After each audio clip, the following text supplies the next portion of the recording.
My name is Nick Makoha. I'm a poet and playwright. I'm the founder of Obsidian Foundation, a retreat for Black poets based in the UK. And I'm a father and an advocate for safe space.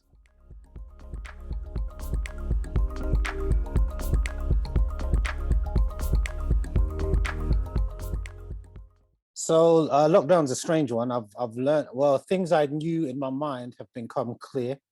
So the government is not straight with us. It doesn't know what it's doing. It doesn't really consult with the community at large. It is more concerned with profit than care.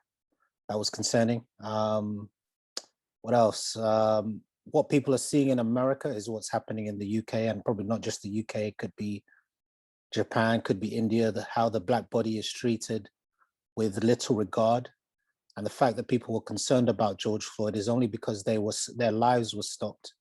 I reckon if we were living in the normal world, George Floyd's death would have passed with little incident. I don't think the officer would have been arrested. I think he probably would have got away with it.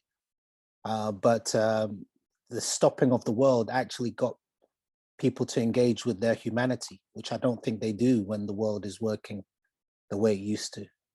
I think for me, something I said, I was talking to a few of my friends, and I was saying for me, it's in many ways, COVID has been a relief because I haven't had to deal with microaggressions in the real world. I've only had to deal with my family, and I can deal with my son being miserable. He frustrates me, but I still love him. And I know he doesn't mean me harm. My wife doesn't mean me harm. If we have an argument, my daughter doesn't mean me harm. But a lot of decisions in the real world can have a great impact on my life, where I live, the cost of what I earn, if I earn, if I'm chosen for something. Just when people see my skin and the assumptions they make about my skin and about the way I move in the world. So I wish that the humanity that people showed for the death of George Floyd and Breonna Taylor, that they could show just to regular Black people on a daily basis. And then to have the report that came out in the UK where they're saying there is no racism. That is the racism, the denial of the actual existence of what we're going through. And whatever I'm going through, I know that the Black woman is going through it 10 times worse, because they don't value me. They definitely don't value my women. Did you see what I'm saying? So for me, it's been a learning curve. It's been a relief. I woke up some days crying because I was just great to be alive. Great to have my family. I've lost some people here. I've lost close family, friends. I've lost a great artist that we know as Ty, who's kind of like a local artist. In many ways, if I'm honest, he's one of the people that encouraged me, not outwardly, but just seeing him perform at Apples and Snakes in Clapham Junction. And I saw a Black face, a Black man doing something creative, which we know as in our communities is ultimately shunned. He was doing it with such passion, and he was doing it authentically. And one thing that people don't know about Ty is that when he was really successful, when he was most successful, he would still come out to spoken word events. He would still be in the background. He wouldn't be, he'd be unassuming. So he don't want to give you advice because he always had a lot to say, but he came to support his own. And so for me, when he went into hospital, and there was a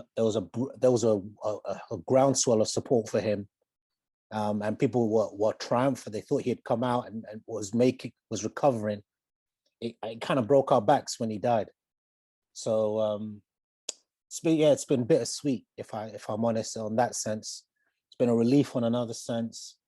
It's been insightful on another sense. I still don't, what's also been strange is how willing all of a sudden the contemporary or the world has been wanting to engage with us as Black people, when usually they don't.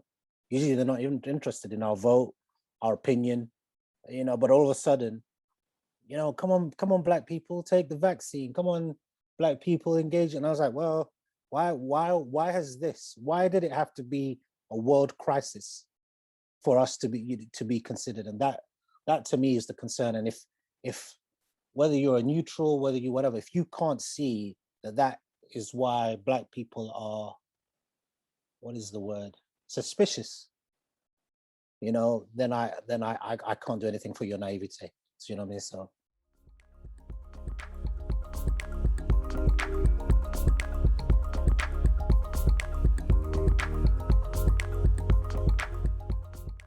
The fact that they're willing to convict him, it was still slow justice. Because if the roles were reversed, I think the justice would have been a lot swifter. And in that time, several other men have been murdered, and women and Black men. And it's only this case that has got that attention. Breonna Taylor was shot in her house, you know, so I don't know what the turnaround is. I think now that they get that they have to take this seriously, because what they were saying, what they don't realize is every single death before, what you were saying is, we're not going to take it seriously. But it's only now that you're under scrutiny and the whole world is watching. So the turning point is they suddenly realize that all eyes are on them, whereas before it was like, we don't care what people think. And I think that's still the thinking in some ways. But it's a turning point to think that now that they, you know, they've sent the president, but the president of, you know, we will prosecute, which was never there before. Whether he will get the full charge, because they've only just, you know, we're still waiting for the results. You know, ultimately, what's going to happen to him, I don't know. So the justice is slow. That is my concern. The fact that they're even considering justice is the turning point, but that's not satisfying enough. It's like the justice has to be swift and it has to be consistent. But, you know, I don't know. I don't think people are more concerned about the justice. They're more concerned about getting back into their lives, what holiday they're going to go on, and, you know, which party is more important. But look, Black bodies are still dying. You know, I even talked about, you know, mothers and their pregnancies, because that's an invisible murder. That you don't get that in the news. It's only coming up now because you know, we're under the spotlight, but for how long? Yeah. The poem I'm reading is called Pythagoras Theorem. I used to love maths as a child, and I particularly like the equation where the a squared plus b squared equals c squared.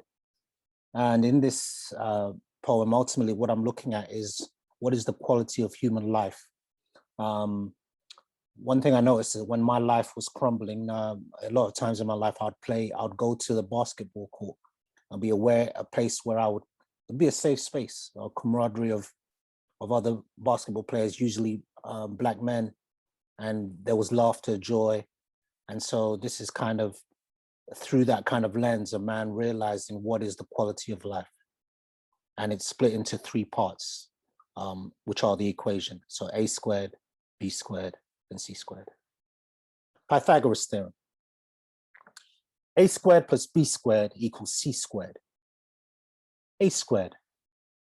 Remember that summer when the edges went?